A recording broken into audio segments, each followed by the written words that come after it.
Simple and tasty chicken dum biryani recipe. Hi everyone, నేను మీ కళ. అందరూ ఎలా ఉన్నారు? నేనైతే చాలా బాగున్నాను.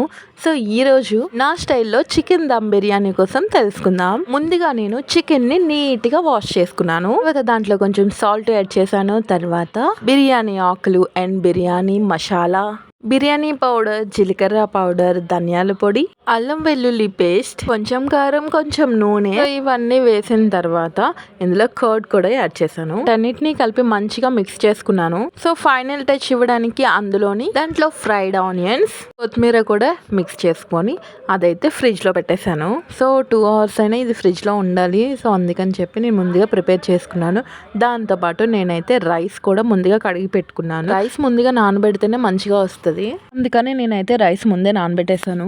తర్వాత స్టవ్ వెలిగించి వాటర్ పెట్టి అందులో మసాలాలన్నీ వేసి కొంచెం సాల్ట్ కూడా యాడ్ చేశాను. సాల్ట్ చూసుకోవాలి, ఎందుకంటే అందులో కొంచెం మిక్స్ చేసాం కదా, ఇందులో కూడా మళ్ళీ ఎక్కువ అయిపోద్ది కాబట్టి కొంచెం యాడ్ చేసుకోండి. సో అది మంచిగా పొంగులు వచ్చిన తర్వాత కడిగి పక్కన పెట్టుకున్నామే ఆ రైస్ని తీసుకెళ్ళి నేరుగా ఈ వాటర్లో వేసేయాలి. సో ఈ రైస్ని అయితే నేను ఒక 70% కుక్ చేశాను. తర్వాత ఆ వాటర్ నుంచి రైస్ని అయితే సపరేట్ చేసేసాను.